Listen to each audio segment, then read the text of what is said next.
encontro de Jesus e Nicodemos, e que foi muito bem apresentado pela Ellen, né? E aí, nesse primeiro momento do capítulo 3, ele começa com esse, não vou fazer aqui uma revisão, mas ele começa falando do encontro de Jesus com Nicodemos, que era necessário o homem nascer de novo, e termina no versículo 36 com a mensagem que aquele que crê no Filho tem a vida eterna, mas aquele que não crê no Filho não verá a vida eterna, mas a ira de Deus. Então, o capítulo 3 inteiro, ele vem trazer sobre Jesus, sobre o ministério de Jesus, e sobre a necessidade de nascer de novo e aceitar Jesus para termos a salvação e a vida eterna. Então, eu queria, para a gente iniciar aqui, fazer leitura de Salmo 139, 14, que diz assim: eu te louvarei porque de um modo assombroso e tão maravilhoso eu fui feito. Maravilhosas são as tuas obras e a minha alma o sabe muito bem. Então, aqui o salmista, ele traz aqui para a gente, né, um pouco que, de uma forma assombrosa, nós somos formados, nós nascemos de novo, vamos trazer aqui para a nossa realidade. Porque Jesus precisou sofrer, padecer na cruz, para que a gente tivesse vida, que a gente pudesse passar pelo novo nascimento. E tão maravilhoso nós somos feitos pela graça, pelo amor, pela misericórdia do nosso Deus, do nosso Senhor Jesus, que se fez servo mais humilde, para que hoje nós estivéssemos aqui estudando a palavra do nosso Deus.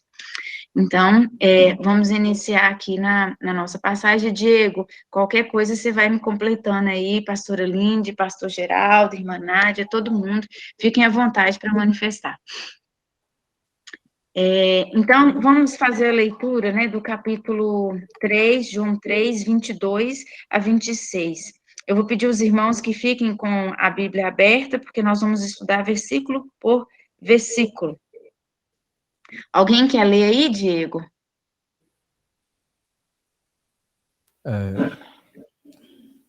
Irmã Nádia, lê para nós aí, vamos lá. Você não pergunta não, se você tem que dar o nome, senão não lê.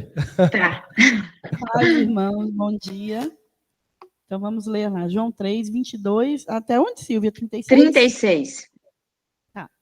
Depois disso, Jesus foi com seus discípulos para a terra da Judéia, onde passou algum tempo com eles e batizava. João também estava batizando em Enom, perto de Salim, porque havia ali muitas águas e o povo vinha para ser batizado. Isso se deu antes de João ser preso. Surgiu uma discussão entre alguns discípulos de João e um certo judeu a respeito da purificação cerimonial. Eles se dirigiram a João e lhe disseram: Mestre, aquele homem que estava contigo no outro lado do Jordão, do qual testemunhastes, está batizando e todos estão se dirigindo a ele. A isso, João respondeu: uma pessoa só pode receber o que lhe é dado dos céus. Vocês mesmos são testemunhas de que eu disse: eu não sou o Cristo, mas sou aquele que foi enviado adiante dele. A noiva pertence ao noivo. O amigo que presta serviço ao noivo e que o atende e o ouve, enche-se de alegria quando ouve a voz do noivo. Esta é a minha alegria, que agora se completa. É necessário que ele cresça e eu diminua. Aquele que vem do alto está acima de todos. Aquele que é da terra pertence à terra e fala como quem é da terra. Aquele que vem dos céus está acima de todos. Ele testifica do que tem visto e ouvido, mas ninguém aceita o seu testemunho. Aquele que o aceita confirma que Deus é verdadeiro, pois aquele que Deus enviou fala as palavras de Deus, porque ele dá o Espírito sem limitações. O Pai ama o Filho e entregou tudo em suas mãos. Quem crê no Filho tem a vida eterna. Já quem rejeita o Filho não verá a vida, mas a ira de Deus permanece sobre ele. Amém? Amém. Obrigada, irmã Nádia. Então, irmãos, nós vamos falar aqui, né, desse testemunho de João, aqui nessa passagem de 22 a 36, mas eu trouxe aqui as 3 outras passagens que João testemunhou acerca de Jesus no capítulo 1. Então, no capítulo 1, verso 15, João, ele testemunha a respeito de Jesus e exclama: este é quem eu disse. O que vem depois de mim tem, contudo, a primazia, porquanto já existia antes de mim. O segundo testemunho de João em João 1:26, ele responde aos enviados pelos fariseus que queriam saber quem era João. Ele responde: eu batizo com água, mas no meio de vós está quem vós não conheceis. E João 1:29, João, ele está batizando e Jesus chega e ele responde, ele fala, né, viu João a Jesus que vinha para ele e diz: eis o Cordeiro de Deus que tira o pecado do mundo. Então, nós estudamos no primeiro capítulo esses 3 testemunhos e agora nós vamos para esse testemunho, o 4º testemunho de João Batista acerca de Jesus. E aí, como nós falamos, nós vamos estudar versículo por versículo. E aí, no versículo 22, temos aqui: depois disto, foi Jesus com seus discípulos para a Judeia, e ali permaneceu com eles e batizava. Depois disto, o quê? A sequência da evangelização de de Jesus a Nicodemos, do diálogo de Nicodemos com Jesus. Então, logo em seguida, né, terminada a evangelização, partiu Jesus para a Judeia, mas Jesus já estava na Judeia com seus discípulos, o que quer dizer que eles foram para o interior da Judeia, eles aprofundaram dentro daquela região. E aí, a gente percebe, a partir desse verso 22, que o evangelista João, ele cuidadosamente, ele começa a tratar da saída de João Batista e da entrada de Jesus, né, do batismo de João Batista para o batismo de Cristo, para o ministério de Jesus. E aqui a gente vê também algo muito importante, né, para a gente refletir, que menciona que Jesus foi com seus discípulos e permaneceu com eles. Então, Jesus dedicava tempo para os seus discípulos, para os seus seguidores. E Jesus, a gente vê em várias passagens no Novo Testamento, né, a expressão depois disto. Depois disso, Jesus fez isso, né, depois daqui. Então, Jesus sempre estava trabalhando, mas ele sempre voltava para ficar com os seus. Ele sempre voltava para ensinar, para se relacionar com seus discípulos. E aí, hoje, irmãos, muitas vezes a gente pensa que a gente não tem tempo para nada, né? A gente tem tantos projetos, tantas ações, trabalho em casa, família, e muitas vezes nós não temos tempo para ficar com Cristo, né? E aqui a gente vê que o Senhor sempre voltava para ficar com os seus. Será que nós estamos recebendo esse tempo de Deus, esse tempo de Jesus, e temos ficado com Ele? Diego falou aí, né, de atitudes e de entregas, é o que o Senhor espera de nós. Será que nós estamos tendo atitudes para relacionar, para aprofundarmos o nosso relacionamento com o Senhor? E aqui também continua falando que Jesus e os discípulos batizavam.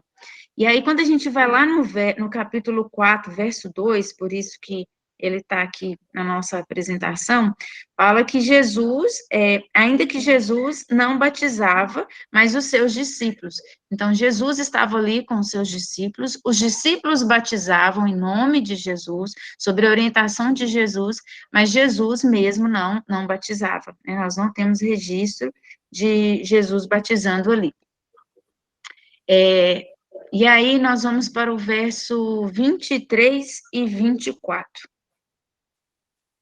Verso 23 e 24 traz assim: João estava batizando em Enom, perto de Salim, porque ali havia muitas águas e para lá concorreria o povo e era batizado. E aí, nesse primeiro verso 23, a gente vê que, ao mesmo tempo que Jesus estava com os discípulos batizando, João Batista também estava de nenhuma outra região, mais ao norte, também fazendo o seu batismo, cumprindo o seu propósito, o seu ministério. Então, a gente vê que os dois estavam ao mesmo tempo e que o propósito de ambos, né, que o ministério de ambos tinha o mesmo objetivo. E a gente vai ver que mais à frente, alguns seguidores não entendiam esse objetivo da mesma forma e achavam que eles eram concorrentes. E aí a gente vê aqui como que João era um homem, né, tão sábio e tão guiado por Deus.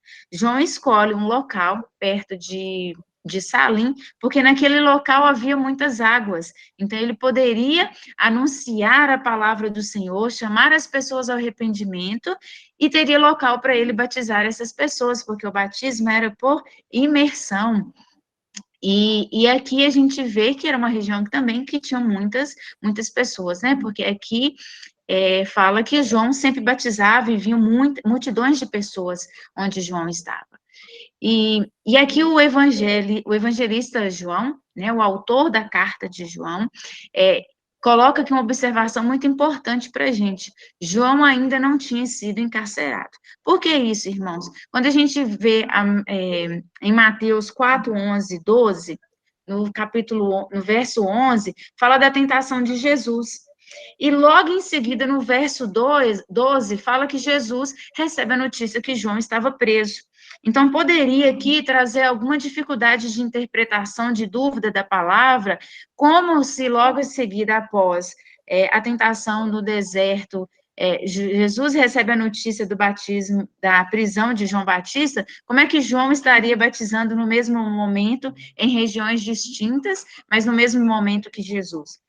Então, o evangelista, ele traz essa observação aqui para nos alertar. João não tinha sido encarcerado. Então, não é literal o verso 11 para o 12, que logo após a tentação de Jesus, João foi preso. Houve aí um tempo entre o versículo 11 e o 12, que é essa passagem aqui que nós estamos relatando, que João batizava em Salim, em Enom, perto de Salim, e Jesus estava mais no interior da Judéia, batizando com seus discípulos. Alguma dúvida tem aqui, Diego? Alguma coisa que os irmãos queiram manifestar? Só para dar uma introduzida aí, tem uma coisa que é bom lembrar, é que no contexto, tá, gente? Então, o evangelista João, que foi o discípulo de Jesus, diferente de João Batista, tá? Ele que está escrevendo a carta. Ele escreveu, recapitulando aquela introdução, né? No ano 90. Ou seja, já tinha passado, Jesus já praticamente todo mundo já tinha morrido ali, né? Todos os evangelhos, os outros evangelhos já estavam escritos, as cartas paulinas já estavam escritas, João teve acesso a todas as informações, só que a igreja, no início, entre 90 e o ano 100, estava sendo atacado por uma seita. Essa seita chamava de gnosticismo, ela estava entrando para dentro da igreja, com conceitos errados. Então, estava começando a duvidar da divindade de Cristo, por isso que ele começa a falar, né, no princípio era o verbo, então ele atesta a divindade de Jesus. E uma das questões dessas seitas gnósticas, que nós descobrimos que ela existe até hoje, que são os mandeus. Lembra dos mandeus? Quem lembra dos mandeus? Era a seita que colocava João Batista como maior que Jesus. Então, naquela época, no ano 90, quando João estava escrevendo isso, essa seita estava tomando força. Ou seja, as pessoas estavam começando a adorar João Batista e colocar João Batista numa posição superior a Jesus. Então, esse testemunho, ele foi introduzido lá pelo João Evangelista, por esse motivo, respeitando a história de João Batista, claro, que ele tem que ser respeitado, né? Mas você já viu que, às vezes, gente, você já viu que, às vezes, para trabalhar uma competição, então os mandeus queriam colocar João Batista para competir com Jesus. O que às vezes a gente faz com a competição, né? Quando você tem um competidor, você começa a denegrir ele. Não, começa a falar mal dele para poder desconstruir a imagem. Só que o evangelista foi fiel, não? João Batista foi um grande homem de Deus. Mas foi isso. Mas eu vou deixar o João Batista mesmo falar de Jesus. O que ele falou? E aí, João coloca tantos relatos, né? Talvez são situações ali. Talvez eu não vou falar com tanta precisão dos outros, mas o evangelista João fala muito de João Batista. Mas sempre João Batista apontando para Jesus, mostrando essa importância da figura de João Batista no evangelho de João. Porque eles estavam vivendo aquilo na época, gente. A Bíblia é uma coisa prática. Tá? Então, é interessante recapitular na nossa introdução, né, dos motivos por que João escreveu o que escreveu. A igreja estava sendo atacada pelo gnosticismo e uma das correntes gnósticas eram os mandeus, que existe até hoje no Iraque, gente. Então, se você for lá, você vai achar gente que adora João Batista. Isso resistiu por mais de 2000 anos. Eles são pequenos lá no Iraque agora, mas eles já foram muito grandes. Ou seja, é um negócio, é um veneno de Satanás tão forte que até hoje tem. Entendeu? Eu fiquei abismado quando eu descobri que até hoje esse povo existe lá, tá lá, eles continuam, a religião deles está firme lá, firme e forte. Entendeu? E é essa a importância desse relato, né? João Batista mesmo falando, ó, que ele cresça e eu diminua. É ele que tem que desenvolver. Amém? Então, só para dar uma lembrada nas nossas primeiras aulas, né? Que já tem. Essa é a 20ª aula. E tem conceitos que a gente pode estar esquecendo da importância desse ponto agora. Pode continuar, irmão Silvia. Obrigada, Diego. Então, né, irmãos, ficou claro aí o motivo de o evangelista colocar essa observação que João não estava preso nesse momento, para dirimir qualquer dúvida, não deixar nenhuma possibilidade de questionamento da palavra de Deus. E aí a gente vem para o versículo 25 e 26. No verso 25, fala que houve uma contenda entre os discípulos, alguns discípulos de João e um judeu acerca da purificação. Então, qual que seria essa contenda?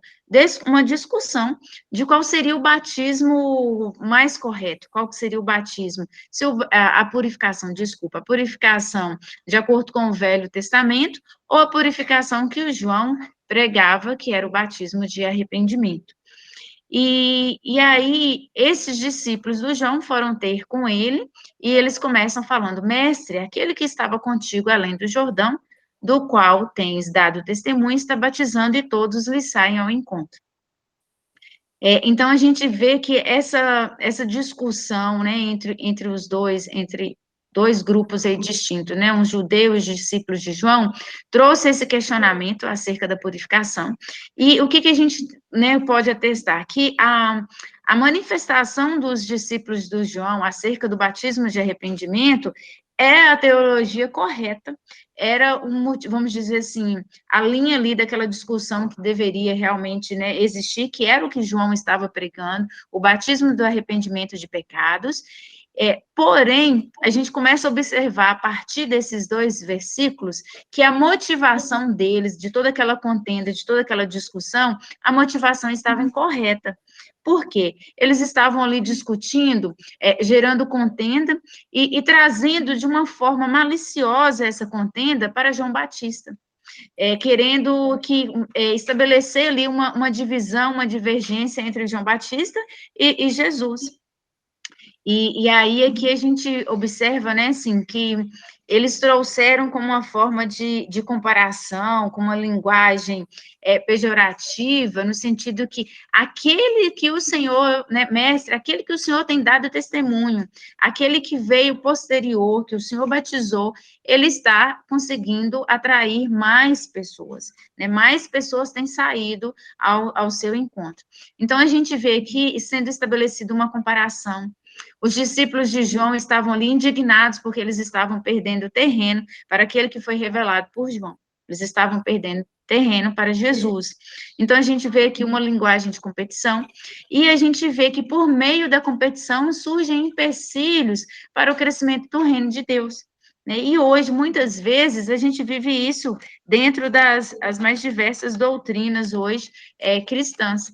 A gente vê igrejas competindo, né, igreja defamando umas às outras, criticando, às vezes até mesmo dentro da própria doutrina, a gente vê pessoas questionando, porque o pastor A, ele prega melhor que o pastor B, e isso não traz crescimento para o reino de Deus. E Ellen, né, trouxe nas últimas aulas sobre o crescimento, sobre o reino de Deus, e não é esse o objetivo. Não é esse o objetivo que Jesus estabelece o ministério, o dom para cada um, para criar essa divisão, essa contenda entre os irmãos, né? Pelo contrário, que cada um com seus dons, cada um com suas habilidades, desculpa, irmãos, cada um com suas habilidades e com os seus dons tem uma obrigação, uma parte ali para contribuir do corpo de Cristo, né? Cada um forma o corpo de Cristo. E a partir do momento que existe essa contenda, a partir do momento que é instalado essa comparação, é muito perigoso e muitas igrejas são destruídas por conta disso, por conta de divisões. Quantas e quantas vezes a gente escuta aí falar que houve divisão na igreja tal, e aí separa, criam outras igrejas, e não é esse, né, o objetivo, enfraquecer o corpo, pelo contrário, a gente crescer. E aí a gente observa, Diego, vamos lá, Diego. E nós podemos ver, gente, que essa é uma estratégia do diabo que ela acontece há muito tempo. Né? Você viu que já com Jesus estava lá, e o diabo já começa a semear contenda. Tentando usar a vaidade das pessoas. Né? João Batista era uma pessoa que, quando a gente estudou lá mais atrás, é um cara grande, gente. As pessoas chegaram para João Batista e perguntaram: é você o Messias? Ele chegou a ser comparado com o Messias. As pessoas, se ele falar sou eu, o povo ia. Porque era muito poderoso o ministério de João Batista. Ele durou 4 anos, falou-se pouco na Bíblia, mas só pelo que as pessoas... gente, eles andavam quilômetros para ir num deserto ouvir João Batista. Ele estava assim, bombando o ministério dele. Só que ele tinha um objetivo e era claro na mente dele: eu não sou o Messias, eu sou o precursor. Só que o que o pessoal começou a fazer? Jogar contenda, semear contenda. Com a vaidade, tentando trabalhar a vaidade humana. O que acontece nas cartas paulinas? Eu sou de Paulo e eu sou de Apolo. Vocês já viram isso aí? Quem já ouviu essa expressão? Eu sou de Paulo e eu sou de Apolo. Nada mais, ali já depois de Jesus, gente. O diabo já semeando a contenda de novo. Ó. Tem 2 líderes que estão abençoando, e aí as pessoas, não, eu sou de Paulo, eu sou de Apolo, eu sou de Jesus. E começou a dar uma confusão, uma briga ali dentro da igreja. Paulo teve que fazer uma carta para poder resolver isso. E hoje, gente, eu sou de Calvino, eu sou de Armínio. O trem não para. O diabo ele é disciplinado na estratégia dele porque funciona. Funciona. Porque tem um princípio espiritual, gente. Onde há união, né? Deus ordena a bênção. A unção derrama com a união. Por que a gente não vive um avivamento no Brasil hoje? Porque agora já chegou a 3ª linha. Aí eu sou tradicional, eu sou pentecostal, e agora eu sou neopentecostal, e eu sou não sei. E começa, essa divisão impede o agir de Deus. E ele vai fazendo isso em escala, né? É uma divisão a nível de Brasil, né? Das grandes denominações. Aí quando a igreja começa a dar um fôlegozinho, ele começa a roubar uma divisão. Jogando, né? Trazendo vaidade, ó. Se você pensa assim, você que está certo, aí os caras começam a se impor como melhor que os outros, porque acham umas coisas irrelevantes, tá, gente? A soteriologia é predestinação ou livre-arbítrio? É uma coisa que a gente tem que entender e realmente ter nosso entendimento teológico sobre isso? Sim, mas isso é irrelevante no final das contas. Se você vai ser salvo porque você foi escolhido, ou porque você participou de certa forma, né, aceitando aquela salvação, né, que Deus ofereceu, não, eu quero isso. Então, de certa forma, houve uma participação, um livre-arbítrio. É irrelevante. No final das contas, nós estamos sendo salvos pura e exclusivamente pelo amor de Cristo, pelo sacrifício de Jesus. E a gente pode conviver em harmonia com essas pessoas. A gente pode conviver em alegria. E quando a gente conviver isso, o Senhor ordena a bênção. E a glória dele vai vir. E o avivamento dele vai vir. Só que a gente não está conseguindo viver em união aqui dentro. Pentecostal com pentecostal. É difícil. A união é um negócio. E o diabo já descobriu a receita, gente. E é para isso que a gente tem que orar. A gente tem que entender e ser maduro. Porque o problema é esse. O cristão imaturo, ele não vai conseguir resolver isso. Ele vai ver uma coisa que ele não concorda, ele vai ficar com raiva, e ele vai sair da igreja, e ele vai semear. Só que a gente precisa de uma gama de cristãos maduros para poder ajudar os outros, a ensinar os outros, e a não se ofender. Né? Nós precisamos ser pessoas que não se ofendem com isso. O cara pode falar mal de você ali, mas é a imaturidade dele, eu relevo. Né? Quantos absurdos você já ouviu do seu filho? Quem já ouviu uns absurdos, filho, aqui? Uns absurdos. Mas eu sou maduro. Eu vou entender ali, que ali é o pensamento, é uma coisa... Eu tenho que cuidar ainda assim. Então precisa se levantar uma igreja madura que cuida, né? Irmãos maduros que vão cuidar dos imaturos. e não vão deixar a divisão, o diabo vencer. Porque se a gente se põe na postura, eu tô certo, põe meu pé no barranco e vou fazer o que eu quero. Não, você tem que... Entendeu? Não vai resolver. A gente precisa de pessoas que cuidem disso. Né? E a irmã Silvia está falando aí desse... A gente tem que sempre pensar nisso, gente. Ele vai voltar com essa estratégia dele. Ele vai estar fazendo aqui em algum momento. Ele está fazendo no Brasil. Ele está fazendo nas igrejas. Igreja dividida por causa de partido político, gente. Que bobagem. Que tolice. Então, isso aí já é nós temos que lutar contra essa divisão. Né? E o Espírito, né, moveu o João a escrever esse fato para a gente ficar alerta. Né? Um cristão maduro, o que ele fez aí, irmã Silvia? Que ele cresça e eu diminuo. Ele sabe o lugar dele. Ele não brigou com as pessoas, mas ele ensinou os discípulos dele do jeito certo. Amém? Amém. Então, continuando, irmãos, queria dar até um exemplo aqui, que aconteceu comigo, um caso assim. Eu tenho uma tia que mora em Jaíba, e aí ela recebeu uma ligação de alguém da Testemunha de Jeová, e aí ela passou meu celular para essa pessoa, e essa pessoa me ligou, eu falei assim, gente, né, de onde que arrumou meu telefone? Ele me explicou que foi minha tia e tal.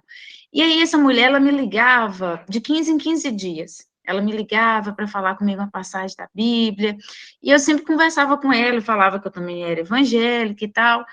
E aí um dia ela veio falar comigo sobre o Espírito Santo, e aí ela colocou o Espírito Santo não como uma pessoa, mas como uma força. E aí eu comecei a questioná-la, né? Fui assim com todo amor. A mulher partiu para a ofensa, que eu precisava ler mais a Bíblia, que eu tinha que não ficar só ouvindo palavras de pastores. Eu falei, puxa vida, né? Tem meses que eu estou te ouvindo, com todo o amor, com todo o respeito, e aí você vem me agredir de tal forma, né? Não é isso que Jesus prega, não é isso que a palavra traz. Eu sei que a mulher ficou com tanta raiva que a mulher desligou o telefone e nunca mais ela me ligou, nunca mais me procurou. Então, assim, exemplos, né? Exemplos que a gente tem que aceitar, né? Ouvir a palavra do outro e com todo amor a gente ir trabalhando e mostrando aquilo que é verdade, aquilo que a gente acredita, aquilo que é a nossa fé. E aí, continuando aqui, irmãos, a gente vê que os seguidores de João, eles estavam agindo muito mais, de forma mais radical do que o próprio João. Então, e isso aconteceu não só nesse momento, e isso acontece hoje, inclusive, né? Aquela questão que o Diego já falou várias vezes, as pessoas querem defender a palavra, querem defender Jesus, querem ser o advogado de Jesus, mas o Senhor não precisa. Ele não precisa da nossa defesa, ele precisa do nosso testemunho, ele precisa que nós vivamos de forma prática a palavra dele. Então, aqui os seguidores de João, eles estavam demonstrando uma atitude radical, uma linguagem de competição, revoltados, né? Porque aquele que veio depois estava tendo mais pessoas e o ministério de João estava reduzindo. E aí, o que a gente pode lembrar aqui de exemplo? Da reforma protestante. Os reformistas, eles tinham determinadas ideias que depois da reforma, isso foi desvirtuado, isso foi modificado, e hoje é assim também dentro das igrejas. Às vezes a gente vê membros de igrejas falando coisas que não é ensinado no público, no altar, não é ensinado pelos pastores, e as pessoas pegam às vezes uma pequena parte de uma pregação, uma pequena parte da Bíblia, e aplica aquilo ali, desassociado de toda a verdade que contém na Bíblia, e leva aquilo ali como se fosse verdade, leva ao extremo, agindo de uma forma radical. Por isso que muitas vezes a igreja ela é apontada como fundamentalista e radical. Isso por ação do inimigo, que quer sim distorcer o nosso papel, mas muitas vezes por própria ação nossa, membros das igrejas. Muitas vezes nós distorcemos a palavra, nós demonstramos imaturidade, incoerência nas nossas atitudes. Né? Quem que nunca ouviu, quando você vai falar da palavra de Deus para uma pessoa, e a pessoa vem contando que conhecia alguém que era crente, que a pessoa falava isso, mas a pessoa fazia daquilo. Nós não estamos julgando ninguém, mas nós temos que ter coerência nas nossas atitudes. Como é que eu prego um Deus do amor e eu estou ali brigando, discutindo por conta de política de forma ofensiva, para machucar as pessoas? Ou eu quero defender a Deus, de tamanho é o meu amor por ele, mas eu chego a ofender a religião da outra pessoa. A gente não vê, a gente não tem exemplos de Jesus agindo dessa forma e nem de seus discípulos. Então, assim, a gente tem que tomar muito cuidado, porque às vezes a gente... E isso, né, tocou muito meu coração do tempo desse estudo. Eu acho que foi por isso que eu fiquei com tanto medo, com tanto receio de vir apresentar o tema, porque às vezes a gente não tem maturidade para apresentar a palavra do Senhor e a gente quer levar a palavra do Senhor sem ter todo conhecimento. Então, por isso que a gente tem que ter esse relacionamento, esse tempo com Jesus, assim como está lá no versículo anterior, que Jesus tinha tempo para os seus discípulos, para se relacionar com eles, para conviver, para ensiná-los. Nós precisamos desse tempo para que a gente tenha maturidade e a gente seja coerente nas nossas práticas, nas nossas atitudes. Então, nós temos que tomar muito cuidado, irmãos, para a gente não ser radical, criticar a religião do outro, criticar a igreja do outro, criticar práticas do outro, porque nós não estamos aqui para julgar. Né, quem vem para julgar é Deus, né? Então não somos nós. E o que a gente observa aqui? Que os discípulos de João não estavam compreendendo a mensagem que João estava transmitindo. João, em nenhum momento, ele se colocou maior do que o próprio Jesus. Pelo contrário, João declarou que Jesus era o Filho de Deus. João batizou o Filho de Deus e João teve constrangimento para batizar Jesus, porque ele não se achava digno de fazer o batismo. E os discípulos de João que estavam ali com ele, né, não eram qualquer discípulos, eram discípulos que estavam com ele até o final, eram discípulos que estavam ali no momento que estava diminuindo o ministério dele, e eles estavam com ele, provavelmente eram pessoas que o acompanharam durante todo o percurso, e eles ainda não tinham conhecido plenamente, compreendido plenamente a mensagem de João. E aí a gente vê que João usa essa oportunidade para ensinar os discípulos, e o evangelista João, né, o autor da carta de João, traz isso para nós hoje, né, registrou isso no livro, para nos orientar como nós devemos ser prudentes e sábios, assim como João Batista foi ao responder aos fariseus, ao responder os seus próprios discípulos. Então, a gente vê, né, que toda a mensagem de João, que era de abrir o caminho, de apontar para Cristo, esses discípulos aí não estavam compreendendo, né? E aí a gente vem para o verso 27 e 28. Como que João, com a sua grande sabedoria e humildade, respondeu aos seus discípulos: o homem não pode receber coisa alguma se do céu não lhe for dada. Vós sois testemunha que eu vos disse, eu não sou o Cristo, mas eu fui enviado como seu precursor. Então, a gente vê que toda a humildade de João em reconhecer o seu papel, em reconhecer a sua missão e o seu propósito diante dos seus seguidores. João responde que não é possível o homem receber nada, ser nada, se não for recebido, se não for dado pelo céu, por Deus, né, por Jesus. Então, João aqui coloca, eu não sou quem vocês estão dizendo que eu sou. Eu não sou o Cristo, eu não sou o profeta, né? Eu vim abrir o caminho, eu sou o precursor de Jesus, mas eu não sou o Cristo. Então, João nos ensina que não é possível a gente ser nada daquilo que a gente não recebeu. Não adianta eu querer ser a maior aqui dentro da minha igreja, dentro da escola bíblica dominical, se eu não receber isso de Deus. Ninguém pode vir, outro ensinamento importante aqui de João, para eles e para nós, que não ele, pelo fato de ter sido primeiro, de Jesus ter vindo depois, não traz a primazia para ele, porque João, ele é terreno, ele é da terra, e Jesus, ele veio do céu. Então, João repassa para os seus discípulos, eu dependo de receber do céu, Jesus veio do céu, Jesus não precisa receber, porque ele é Deus, mas eu sou homem, eu sou da terra, eu dependo do céu. Então, João entendia o seu lugar, João entendia o seu propósito, e João demonstra muita sabedoria, nós temos muito para aprender com João. E aí, quando a gente volta para o capítulo 1, João, João é indagado acerca de quem é ele, porque João estava trazendo multidões de pessoas arrependendo, multidões de pessoas sendo batizadas, e aí os fariseus mandam algumas pessoas perguntá-lo, né? Quem é você? Nós viemos aqui amando dos sacerdotes e levitas. Quem és tu? Né? Quem somos nós hoje, gente, no reino dos céus? Quem somos nós hoje? aqui no Brasil, em Montes Claros, em Ubá, né? Quem nós somos hoje? Né? Qual que seria a nossa humildade, a nossa sabedoria para respondermos se alguém nos perguntar quem somos nós no reino dos céus? E João, com toda a sabedoria, responde: eu não sou o Cristo. Né? Só um pouquinho, Diego. Eu não sou o Cristo. E aí eles perguntam, então, tu és o Elias? Ele, não sou. Ele responde claro, não sou o Elias. Tu és o profeta? Ele responde, não sou. Aí eles falam, então nos diga quem tu és para a gente levar para os nossos sacerdotes e levitas, né? João responde, eu sou a voz que clama no deserto. Então, João, ali naquele momento, ele, com toda simplicidade, ele não falou, eu sou João Batista, filho de Isabel e de Zacarias, filho de sacerdote.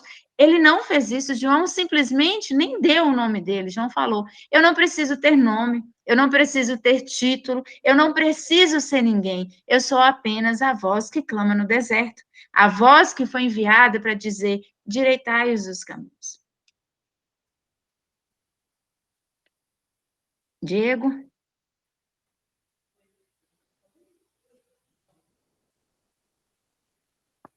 Oi. Eu estou pensando aqui, né? Como que João era humilde, né?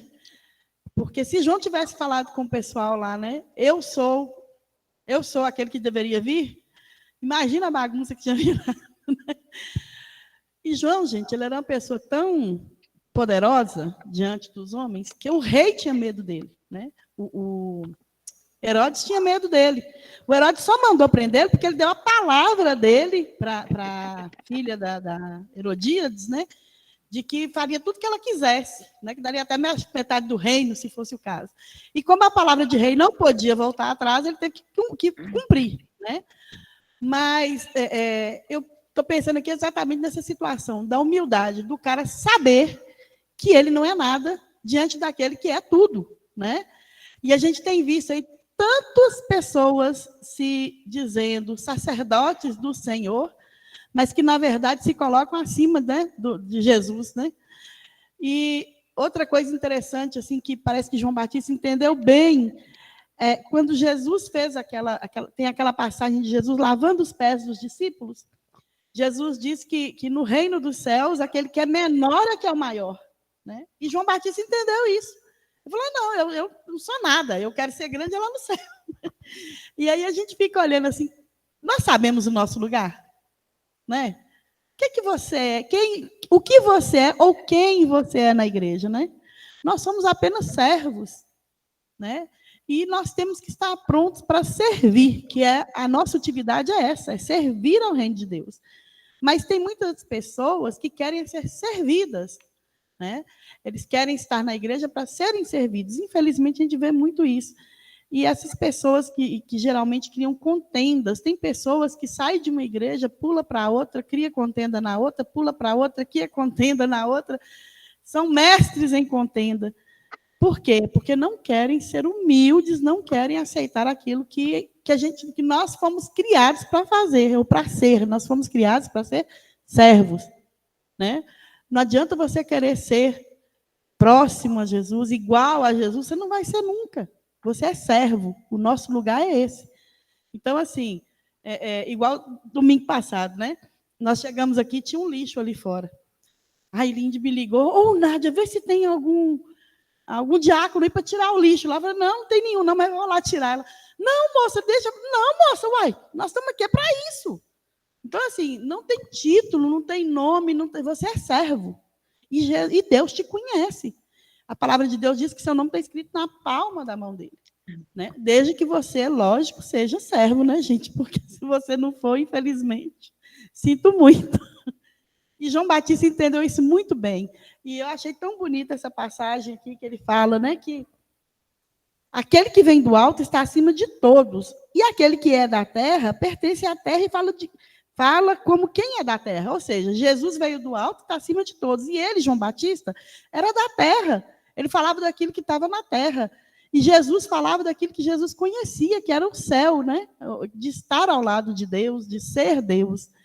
Então, ele reconhece muito bem que ele não era nada, E eu acho que é o lugar que nós temos que nos colocar. Nós não somos nada, somos servos, estamos aqui para servir. Amém? Amém. Amém? Eu estava olhando aqui que a humildade e a simplicidade de João Batista, porque ele vivia, o estilo de vida que ele vivia, e no deserto, alimentando de gafanhoto, de mel, né? Isso mostra quando Jesus dá o testemunho dele, que ele foi maior do que Moisés, foi maior do que Josué, ele foi maior do que Salomão, porque Jesus dá um testemunho de assim, dos nascidos de mulher, João Batista é o maior, né? Mas no céu, João Batista é o maior no céu, é maior que João Batista. O menor no céu é maior que João Batista. Isso nos mostra a grandeza deste homem e a simplicidade, como ele reconheceu quando ele diz, é necessário que ele cresça e que eu diminua.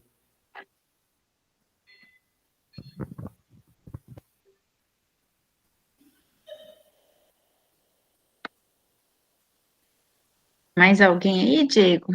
Ou eu posso prosseguir? Não, pode continuar. Tá.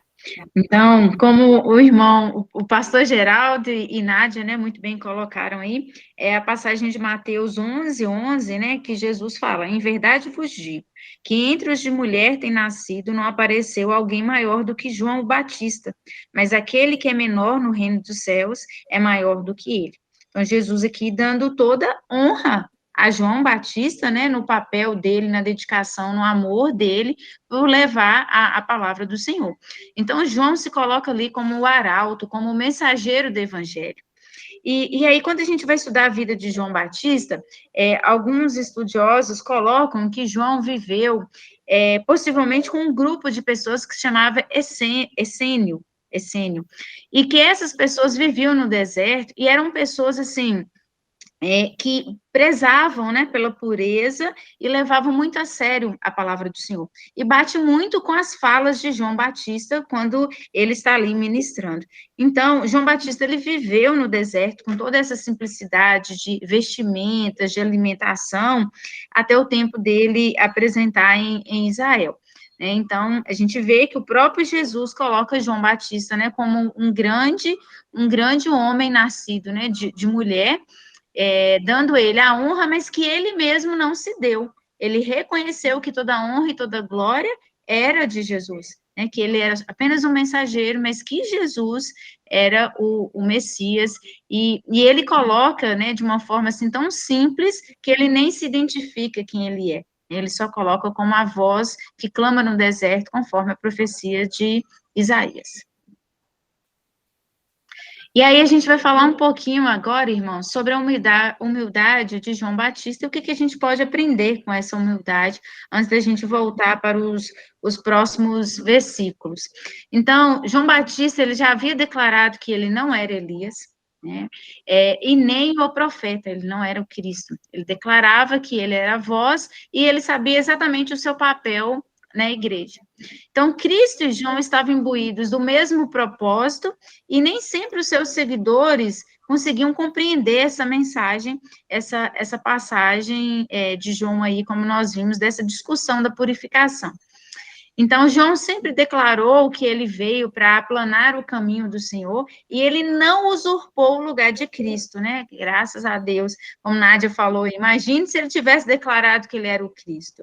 Né? Hoje, talvez, a gente não teria poucas pessoas no Iraque, hoje, talvez, a gente teria aí, com muito conflito, muito mais pessoas nessa religião aí dos mandeus. E aí, João Batista, com toda a sabedoria dele e humildade, ele usa o exemplo da noiva, do noivo e do amigo do noivo para apresentar isso para os seus discípulos, né? E aí ele usa a noiva e o noivo, a gente já tinha inúmeras outras passagens falando que o noivo é o Senhor, né, e a noiva é a igreja, né, o povo escolhido, o povo eleito. E aí João Batista se coloca como o amigo do noivo, né? Então, assim, pensando para a nossa realidade hoje, quem que é o amigo do noivo? A testemunha? Um padrinho de casamento?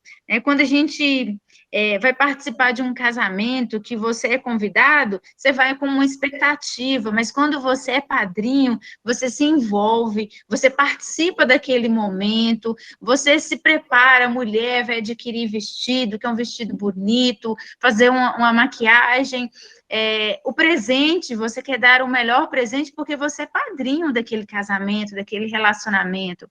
Você é testemunha, acompanhou aquele relacionamento, você tem um carinho por aquelas pessoas que estão indo ao matrimônio, né?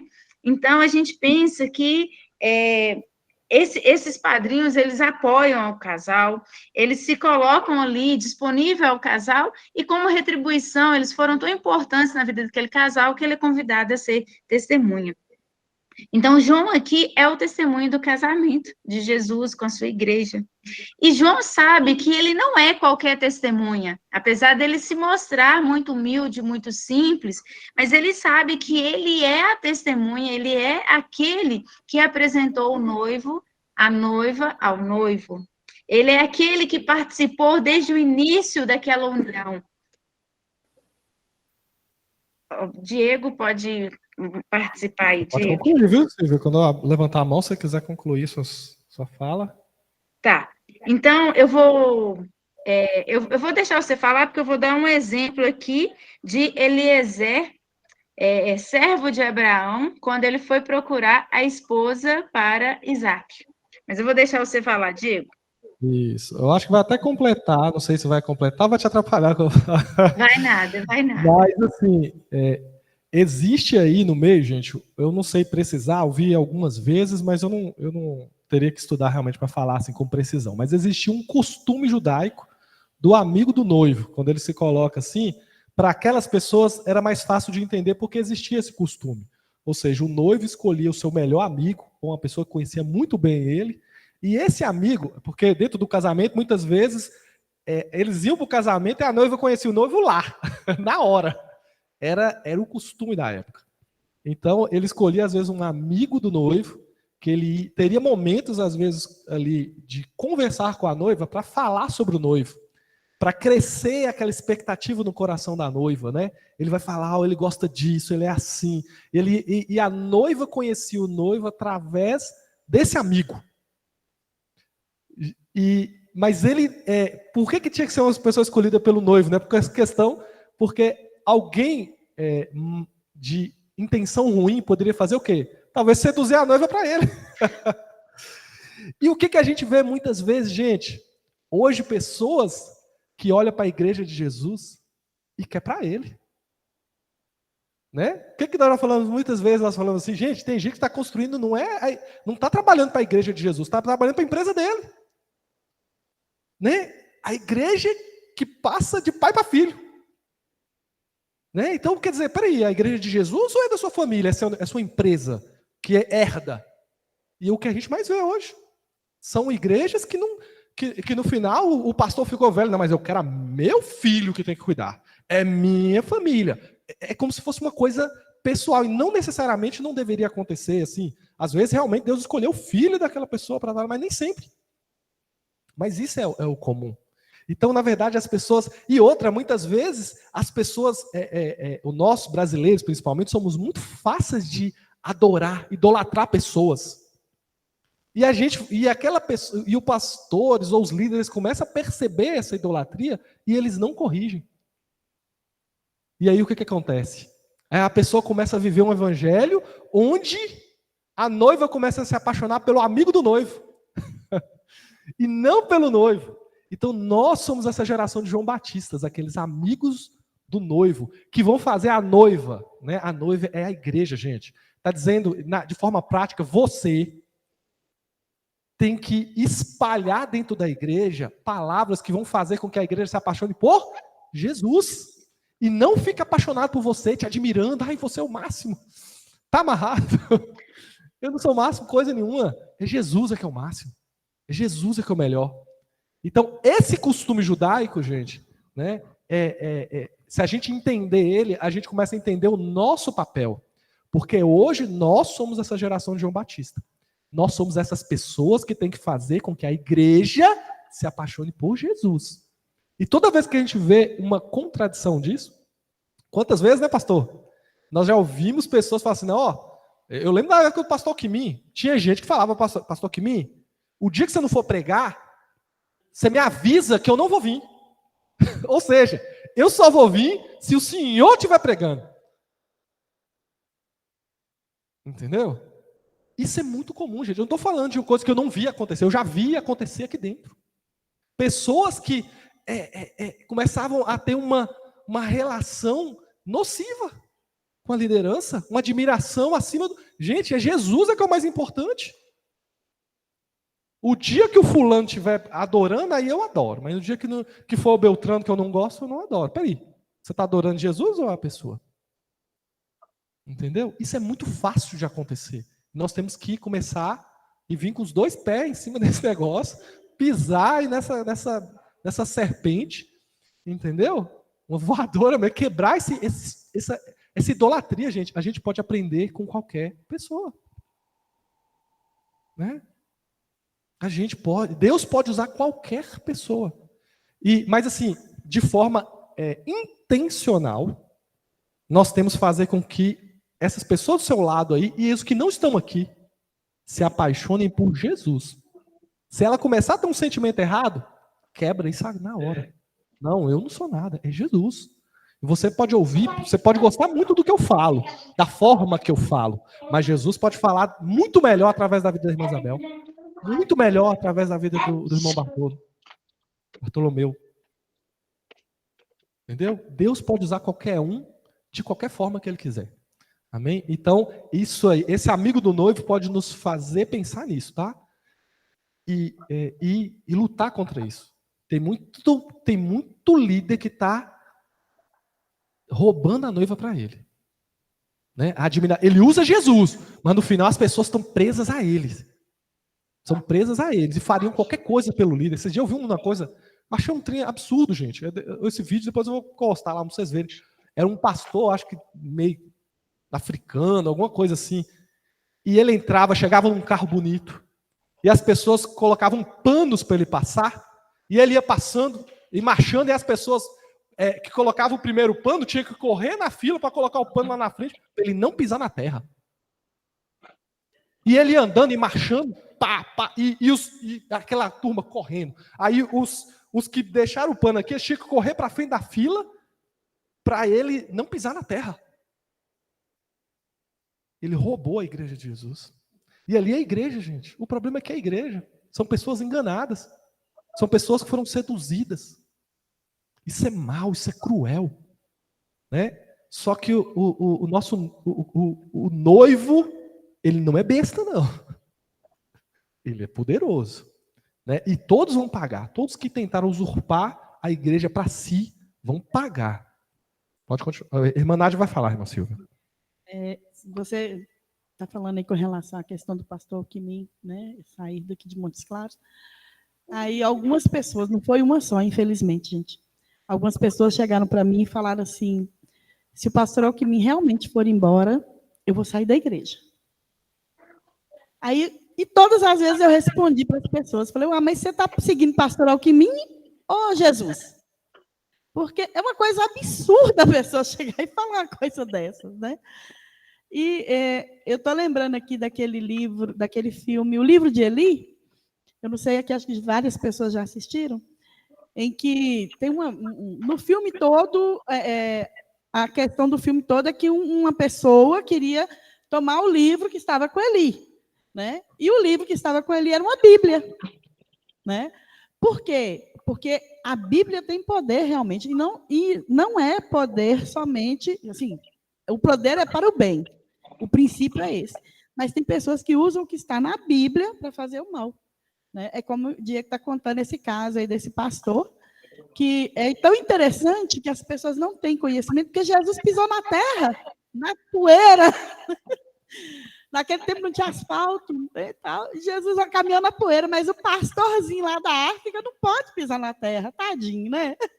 Então, assim, é uma coisa tão discrepante, é tanta falta de entendimento das pessoas que estão seguindo, é tanta dominação, né, que a pessoa usa, às vezes, lógico, né, gente, a gente tem que lembrar que Infelizmente, ali na África, as pessoas, a maioria não sabe ler, não sabe escrever, não sabe, né? Então, assim, tudo que passa para elas vão, assim, nem todas, mas a maioria vai aceitar como verdade, né? Por isso que a Igreja Católica, por séculos, proibiu que se lesse a Bíblia. Por isso que a Igreja Católica proibiu por séculos que houvesse traduções da Bíblia, né? E inclusive, o que se falava era que se você lesse a Bíblia você ia ficar louco. Você não podia ler. Tinha que ser um padre que tinha um poder sobrenatural, aí ele lia para você, né? Na verdade, ele passava o que ele queria, né?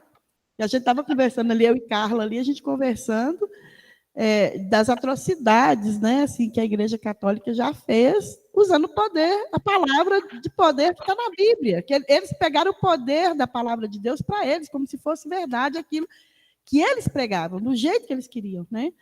Então, hoje em dia, por exemplo, em algumas escavações lá, eles descobriram já na Europa lá vários conventos em que tem cemitérios lá que enterravam crianças. Por quê? Porque as freiras engravidavam dos padres, e elas não podiam, né, lógico, né, pela ordem católica, né, gente? Então, ou elas abortavam, às vezes perdiam no parto e tal, né, porque era tudo muito sem cuidado, né, não tem higiene, nem nada. Tinha as crianças morriam, muitas crianças morriam, né, de tétano, que era chamado aqui no Brasil de mal dos 7 dias, eu não sei se vocês já ouviram falar, que dava tétano no umbigo e a criança morria. E era 7 dias, dizem que era 7 dias certinho, do nascimento até 7 dias, morria muita criança por causa de tétano. Então, assim, morria, enterrava lá escondido, para ninguém saber, né? Então, assim, o que adianta você viver uma religião de mentira? É só de aparência, né? Se você realmente crê naquilo que você está pregando, né? Eu tenho que me manter casta e pura porque eu sou uma freira, então por que você vai ter relação sexual com o padre, né? É uma coisa estranha, né? Mas, infelizmente, hoje em dia já descobriram alguns locais lá nessa situação. Então, assim, você fica pensando como que o ser humano gosta de viver de aparência, né? Eu estou falando com eles aqui, com relação à questão do pastor lá da África, né? Jesus pode pisar na terra, né? Ele não pode, não. Mas assim, gente, eu vou falar, na África, realmente, talvez a gente vê uma coisa em uma maior proporção. Mas eu vou falar do testemunho, não sei, Deus me trouxe a memória aqui agora, uma situação que eu vivia. Eu lembro na primeira igreja que eu participei, o pastor ele sempre chegava depois do louvor. Ou então o louvor acabava, ele entrava no meio da igreja e as pessoas celebravam a entrada do pastor. E aqui dali para mim, eu também estava ali. Eu tinha 12 anos de idade e o pastor chegou e todo mundo... E ele entrava e pegava e abençoava toda a igreja. Mas hoje eu já vejo esse comportamento. Cara, por quê? Por que ele não adorava com a gente lá? Ele tinha que entrar encerrava. E o Gera conhece quem é. E, gente, não está distante. Estava na nossa denominação, está aqui. Ele chegava sempre, todo culto de domingo, após o louvor, ele passava no meio da igreja, as pessoas... Uau! E aí ele pregava. E aí a gente, era aquilo. E hoje Deus está me trazendo a lembrança daquilo e fala assim, não está distante de vocês isso. Não está distante. Está perto. Deixa eu te falar uma coisa. Quando eu vim para Montes Claros, né, minha mãe estava na igreja onde que era? Era lá depois da linha, né? Era nessa desse pastor que era ovacionado, parece. Mas aí, gente, aí nós fomos em algumas igrejas aqui, né? Eu falei, mãe, eu quero ir numa igreja que, de preferência, que seja próximo da nossa casa, até para a gente não ter desculpa de não ir, né? E aí um dia, nós nunca tínhamos entrado numa igreja quadrangular, né? E o salão era lá em cima, lá na praça lá. Aí nós passamos um dia indo para essa outra igreja e estava lá, o pau quebrando lá na quadrangular. Aí eu falei, mãe, semana que vem nós vamos vir aqui para conhecer, né? Aí nós fomos, né? Só que ficou aquela confusão na minha cabeça, né? Porque uma era batista, outra era presbiteriana, outra era quadrangular. Eu não conhecia a quadrangular. Eu já tinha congregado na batista e na quadrangular. Gente, deixa eu falar com vocês uma coisa. Eu morei em Belo Horizonte, e aí o povo falava, eu não sou melhor do que ninguém não, tá? Mas eu acho que Deus me deu um pouquinho de discernimento. Então, assim, eu mudei, eu me converti na Lagoinha, na Igreja Batista da Lagoinha. Só que eu não tinha condições de congregar lá, porque era longe da minha casa. Então, eu procurei uma igreja próxima da minha casa, né? Então, eu já congreguei na Batista, na Presbiteriana e na Quadrangular. Então, mas, assim, é igual eu falar com o pessoal, gente, eu não estou atrás de denominação. Eu estou atrás de Jesus. Se na igreja é Jesus que está falando, eu vou para lá. E nessa igreja aqui, eu falei até com a mãe na época. Eu falei assim, mãe, eu falei com Deus que eu vou ficar na igreja, em que a gente chegar lá e o pastor falar assim, se eu tiver errado, vocês não me obedeçam. Né? Se eu falar alguma coisa errada aqui, vocês me corrijam, não me obedeçam. Gente, no segundo domingo que nós fomos na igreja, o pastor Caminho estava pregando, falou ou não falou? Gente, se eu tiver errado, vocês me corrijam, não me obedeçam. Vocês não têm obrigação de me obedecer se eu estiver errado. Falei, amanhã é aqui que nós vamos ficar. E já tem, 22 anos sem estar aqui, né? Então, assim, eu não estou atrás de pastor Alckmin, gente. Não é seguindo o pastor Alckmin. Ele foi usado por Deus para mostrar o lugar onde a gente deveria ficar, né? E assim, eu agradeço a Deus, eu nunca tive nenhum problema na igreja. Os que eu tive foram irrelevantes, até porque eu não dou importância, né? E assim, graças a Deus, tem sido um lugar de acolhimento, de bênção para a nossa família. Mas, assim, quando essas pessoas falaram comigo assim, se pastor Alckmin foi embora, eu vou sair da igreja, eu ficava assim, horrorizada. Eu falei, meu Deus, o povo está atrás do pastor Alckmin. Se o pastor Alckmin morrer, você vai sair, você vai largar, vai apostatar? Né? E eu falei com várias... Gente, não foi uma pessoa só, infelizmente, viu? Não foi uma pessoa só que falou comigo. Só fechar aqui. Se nós olharmos assim, que como o texto nós lemos que o noivo, amigo do noivo, fala bem do noivo para que o noivo seja conhecido e ele sobressaia as qualidades dele. Né? E nós olhamos assim que desde o tempo de Jesus Cristo, entre os discípulos de Jesus, tinha aqueles que amavam a mídia. Um dos filhos de Zebedeu, a mãe dele chegou lá, o Senhor falou com Jesus, olha, tem 2 filhos aqui, é bonito, está do seu lado, então permita que um senta à tua direita, outro senta à tua esquerda. Jesus olhou para eles e falou assim, eles podem fazer o que eu faço? Ela, pode sim, mano. Eles podem beber o cálice que eu bebo? Eles podem fazer isso. Ele falou assim, eles podem fazer tudo isso, mas assentar à minha direita e à minha esquerda, só quem o Pai conceder.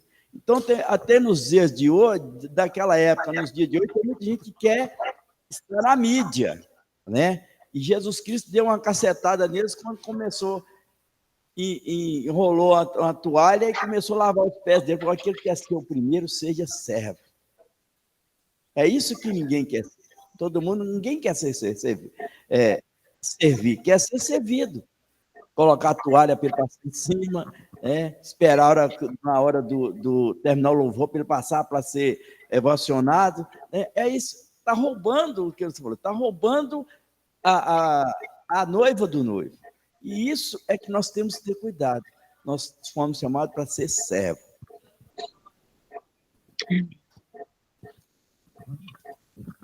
Você foi dar oportunidade, irmão Silvio? Como você me fala?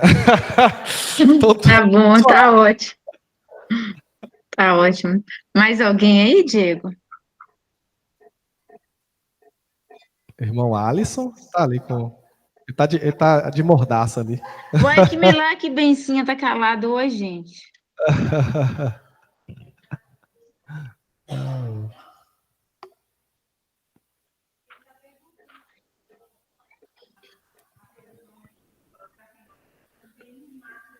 Tá. Ele tá aqui dando uma de fiscal da prefeitura.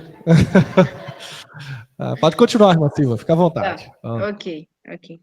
Então, irmãos, nessa passagem aí, né, o João Batista, ele usa aí o noivo, a noiva, o amigo do noivo, e a gente tem registros falando sobre o casamento, o noivo e a noiva em Isaías 54, quando fala o teu criador é o teu marido, e em Isaías 62, estava aberta aqui, acabei de perder. Porque como o jovem se casa com a virgem, assim teus filhos se casarão contigo. E como o noivo se alegra da noiva, assim se alegrará de ti o Senhor. Então, ele usa aí essas duas passagens para trazer essa discussão ali, esse esclarecimento para os seus seguidores. E aí eu ia trazer aqui para os irmãos, mas eu vou só mencionar, não vou entrar muito nos detalhes, o servo de Abraão, Eliezer, que foi como amigo do noivo, né, atrás da esposa prometida, que Isaac orou há mais de 20 anos, para que ele encontrasse essa esposa. E aí ele faz uma oração antes de procurar, e o Senhor mostra a ele que aquela mulher que desse de beber, não só a ele, mas também os seus camelos, essa seria a mulher, a escolhida, a mulher que Deus havia preparado como noiva para o seu servo, para o seu senhor, o Isaac, né, filho de Abraão. E aí ele encontra a Rebeca, e aí depois ele vai conversar com Labão, o pai de Rebeca, e aí nessa conversa, nesse diálogo, ele traz, ele abre, né, sabiamente, ele fala que o seu senhor tinha muitas posses, né, muitas fortunas, e a mulher que se casasse com ele iria herdar toda essa herança. Então, João Batista é o amigo do noivo, e aí João Batista está falando conosco, né? Eu tenho um amigo, que é Jesus, que tem um pai que é muito rico de bênçãos, e aquele que se casar com ele herdará toda a fortuna. Então, aquele que se casar com ele receberá todas as bênçãos, a vida eterna. Então, João Batista aqui está trazendo para nós, irmãos, né? Como o Diego falou e todos os outros irmãos, o nosso papel é de apresentar o noivo à noiva. O nosso papel é sermos testemunhos desse casamento, dessa união, e nós estamos aqui. E é uma responsabilidade muito grande, irmãos. Muitas vezes a gente não percebe, mas a gente está afastando a noiva do noivo, né? Pelos nossos comportamentos, pelas nossas práticas. Pensa como que hoje as pessoas, se vissem esse vídeo circulando aí que o Diego falou, não se escandalizaria como um país tão pobre como a África, você ter ali um ministro de Deus abusando da fé daquelas pessoas, né? Então, assim, nós temos que tomar muito cuidado. E aí, Diego, como já deu aqui 10 horas no meu relógio, eu acho que seria interessante parar, se todos os irmãos concordarem que deu certo a metodologia híbrida, né? Porque senão, vocês prosseguem daí, né? Mas o fuso horário aqui é 1 hora atrás. Ah, é? Então eu posso continuar? Eu tô brincando, gente. Mas é isso, né? Então, concluímos aí nossa escola bíblica. E gostaram, gente? Foi diferente, mas deu certo, né? Dentro do entendimento, que ficou muito bom. A mensagem foi profunda, né? E mais uma vez, nós temos que agradecer a Deus e vermos o que aprendemos hoje, né, gente? Tenta guardar isso, tenta viver isso, né? Vamos ser os João Batistas, né? Os amigos do noivo, aquelas pessoas que vão fazer essa igreja, né? A princípio, né? Essa igreja se apaixonar cada vez mais por Jesus. Amém? Vamos orar, né? Pedir a Deus que abençoe esse momento aqui. Deixa eu só consertar uma coisinha aqui.